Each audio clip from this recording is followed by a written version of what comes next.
Мұхаррам айының 10-шы жұлдызы Ашура күні деп аталады. Ашура араб тілінде 10 деген санды білдіретін ашара сөзінен шыққан. Кейбір ғалымдарымыз Ашура күнінің атауын Алла тағаланың ардақты пайғамбарымыздың, оған Алланың салауаты мен сәлемі болсын, үмметіне 10 түрлі ерекше уақыттарды сыйлауымен байланыстырып, соның 10-шысы Ашура екендігін айтқан. Ол уақыттар мынадай. Бірінші. Ережеп айы. Ережеп айының басқа айлардан айырмашылығы, осы үмметтің басқа үмметтерден айырмашылығы сияқты.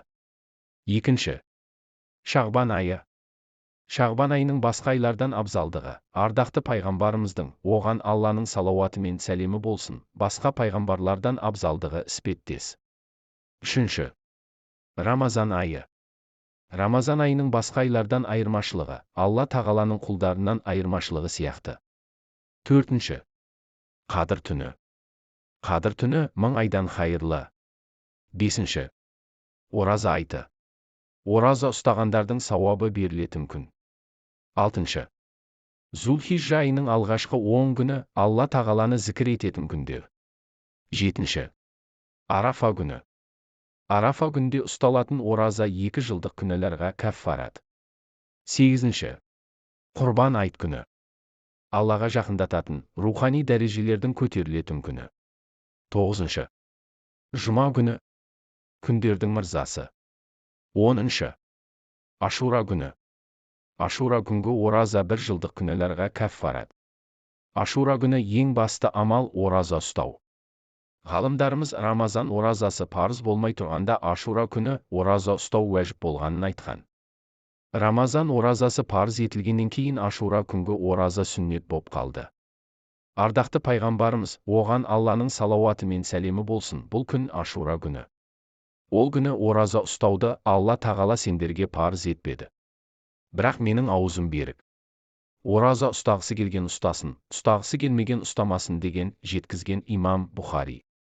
Ашура күндері пенде бұрынғы жасаған күнәлі істері үшін жаратушы Алла тағаладан кешірім тілеп, тәубе етуі жөн саналады. Адам ата мен Хауа анамыз тыйым салынған жемістен жегеннен соң тәубе етеді. Мұсылман адам Ашура күні де, өзге уақыттарда да қолынан келгенінше өзгелерге қамқорда жанашыр болып, қолындағы барымен бөлісе білуі керек. Алла жолында дүниесін жұмсап, садақа беруші зор сауапқа кенеліп, мал дүниесіне береке кіреді. Періштелердің өзі ол үшін дұға етіп, тілек тілейтін болады. Отбасының береке бірлікте, татуда тәтті өмір сүру үшін әрбір отбасы мүшесі атсалысуы қажет.